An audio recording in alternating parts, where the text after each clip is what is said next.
You inspired me to wake up early. Oh, I did that one for Ken.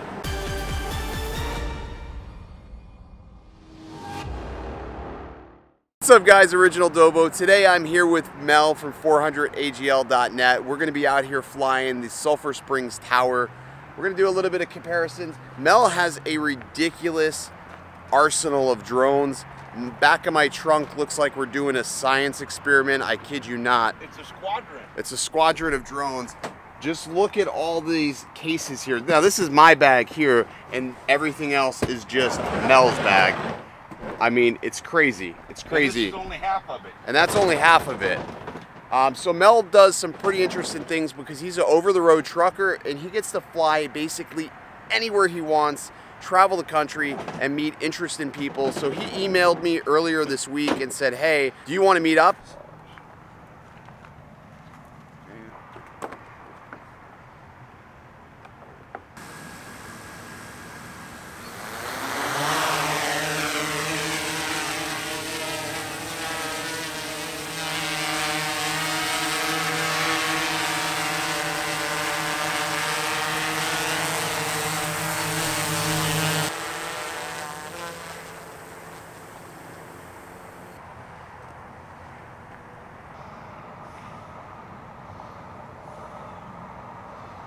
All right, so this is basic. Where is she at?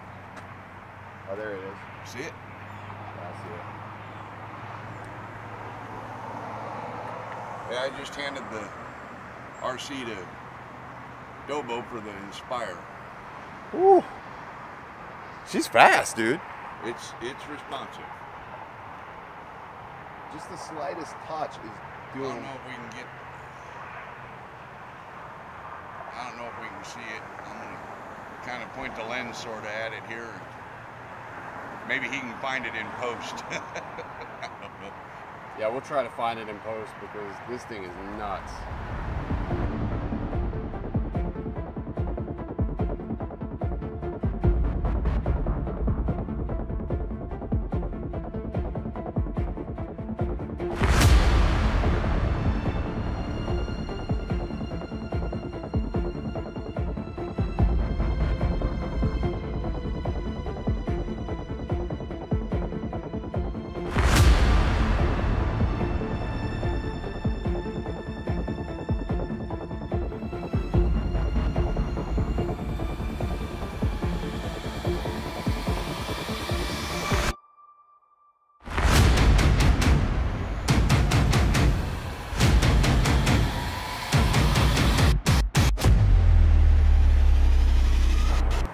Okay, right about here you want to flip that lever with your right thumb on the other So button. if I flip this lever here? Just push that lever down. Landing gear lowered. Landing gear will be Okay. coming down. Now you're safe to bring it in and land it wherever you like. I can land it right on the bed of your pickup truck.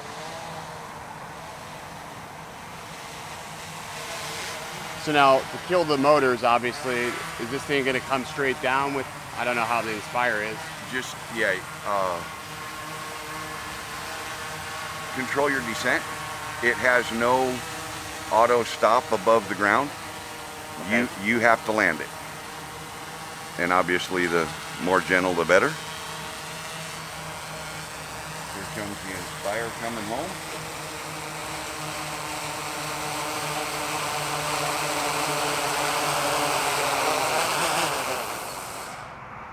And I'd say you did a I am not wonderful going to job. lie, that was nerve-wracking.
2 regular quarters, 1 in each hand, both heads up. What I'm going to do is I'm going to flip the quarters over. Sorry for all the noise. A lot of plates here. So the next question is, now that the quarters were heads up, do you believe that now they could be tails up because I flipped them over? Causing the scene in the Waffle House. Do you believe that they cannot move unless I move my hands? Right? Okay. Here's what I'm going to do. I'm going to take this one and I'm going to put it underneath the other one. Okay? The quickest and easiest way to get the quarters in one hand is to simply push the top one straight through the table and join it up with the one underneath. I told you.